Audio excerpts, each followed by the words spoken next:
Faccio vedere il passo in 3. 1, 2, 3. 1, 2, 3. 1, 2, 3. 1, 2, 3. 1, 2, 3. 1, 2, 3. Una variante è questa. 1, 2, 3. 1, 2, 3. 1, 2, 3. 1, 2, 3. 1, 2, 3. Un'altra ancora, un'altra variazione così. Dal normale 1, 2, 3, si produce 1, 2, 3.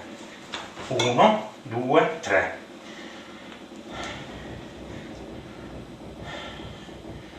Adesso facciamo su basso do rao, prima normale e poi con la variazione, cioè mettendo il piede destro davanti.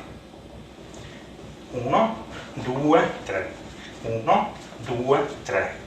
Poi 1, 2, 3. 1, 2, 3.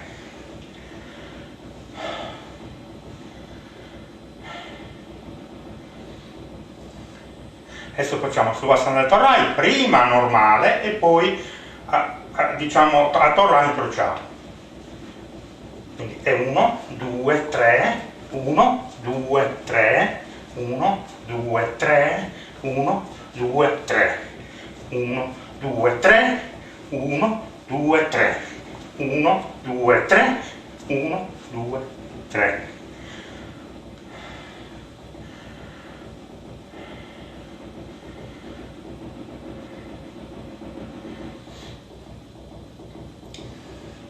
Adesso facciamo su basso incrociato.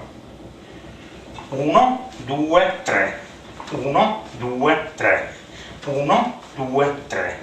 1, 2, 3.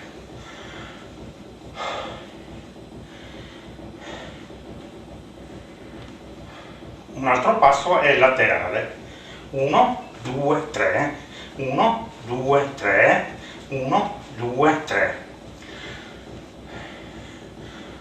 Tutto il ballo sardo si svolge in 3 tempi, solo la danza è in 6.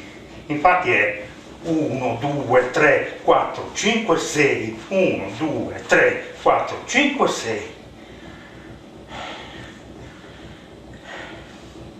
Anche sul ballo gabello è in 3. È 1, 2, 3. 1, 2, 3. 1, 2, 3.